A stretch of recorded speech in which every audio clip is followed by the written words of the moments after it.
যাই হোক, তোমরা কিন্তু আমার দাদুর জন্য অবশ্যই প্রে করো। আমার দাদুর কিন্তু এখনো মরার বয়স হয়নি, তোমার সাথে তোমার দাদুর প্রেম করার বয়স হয়েছে।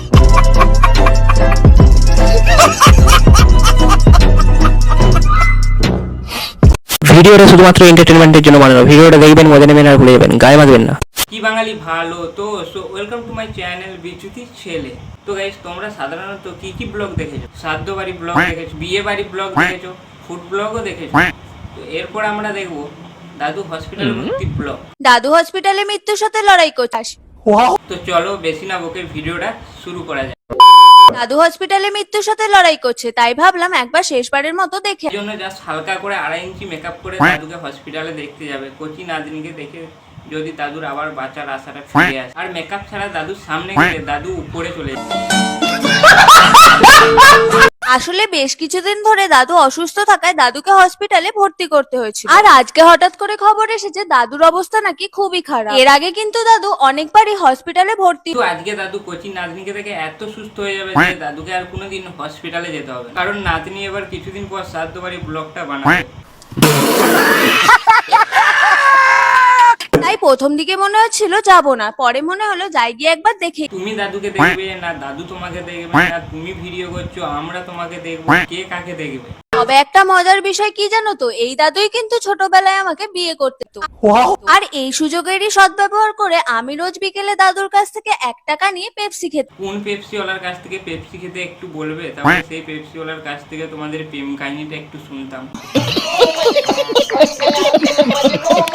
যাই হোক, তোমরা কিন্তু আমার দাদুর জন্য অবশ্যই প্রে করো। আমার দাদুর কিন্তু এখনো মরার বয়স হয়নি, তোমার সাথে তোমার দাদুর প্রেম করার বয়স হয়েছে।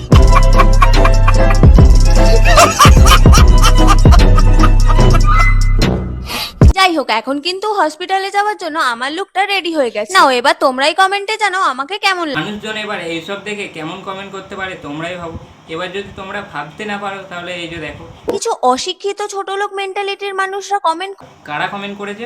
কিছু অশিক্ষিত ছোটলোক মেন্টালিটির মানুষরা কমেন্ট। এই জন্যই সব মানুষজন বলে শুধু পড়াশোনা করে শিক্ষিত হলেই হয় না, সামাজিক দিক থেকেও একটু শিক্ষিত হতে হয়। তারা কমেন্ট করেছে তারা অশিক্ষিত ছোট লোক মেন্টালিটির মানুষ। কচি নাতনি মানুষজন কমেন্টটা করেছে কেন? এদিকে দাদু হসপিটালে মৃত্যুর সাথে লড়াই করছে আর তুমি সেই জিনিসটাকে নিয়ে বাড়িতে বিউটি পার্লার খুলে মেকআপের উপর মেকআপ করে নেচে নেচে ভিডিও করছো। এর থেকে তুমি কি আশা করো? মানুষজন কমেন্টে তোমাকে বেলপাতা তুলসী পাতা দিয়ে পুজো করো। তুমি যেমন ভিডিও বানিয়েছো মানুষজন তেমন কমেন্ট করে।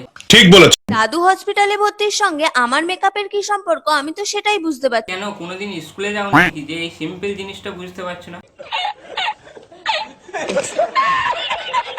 আরে ভাই, আমার দাদুর এখনো এমন কিছু হয়নি যে আমি হসপিটালে মেকআপ করে যেতে পারবো। তাছাড়া এমন কোনো মেয়ে আছে যে মেকআপ ছাড়া কোথাও। এমন সব মেয়েরাই আছে, শুধু তুমি বাদ। না মানে তোমাদের পেটে কি একটুও তোমার পেটে শিক্ষা আর জ্ঞান দুটোই নেই। সত্যি বলতে দাদু এখন আগের থেকে অনেকটাই ভালো। দাদু বাচ্চার আশাটা ফিরে পেয়ে শুধু কচি নাতনির একটাই আফসোস রয়ে গেল, সে আর শ্রাদ্ধ বাড়ি ব্লগটা করতে পারলো না।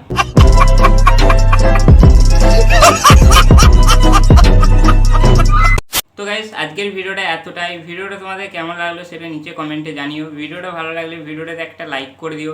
আর এখনো পর্যন্ত চ্যানেলটা সাবস্ক্রাইব না করে থাকলে চ্যানেলটা সাবস্ক্রাইব করে দিও। তো চলো দেখা হচ্ছে নেক্সট ভিডিওতে। আজকের জন্য টাটা।